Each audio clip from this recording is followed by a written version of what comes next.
دو سه.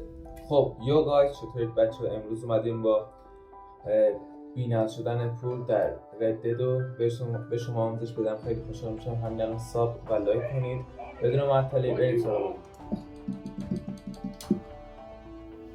مثلث رو میزنیم، این دوباره مثلث رو میزنیم، بعد اینو وارد کنیم میزنیم.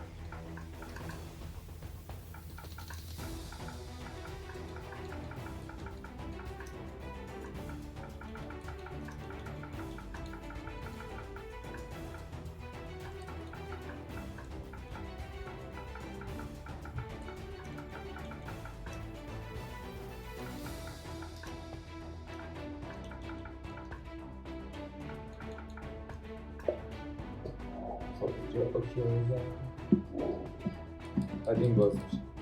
اینو هر چقدر شما ضربه رو بزنید، هر چقدر ضربه رو بزنید اینها به شما پول میده. الان هر چقدر بزنم پول بی‌نهایت میشه. میره بیرون، دوباره سوم میزنیم، میای پایین ستین مثلث رو میزنیم، میای اینجا هر چقدر بزنی اضافه میشه. ما الان 15 تا میزنیم،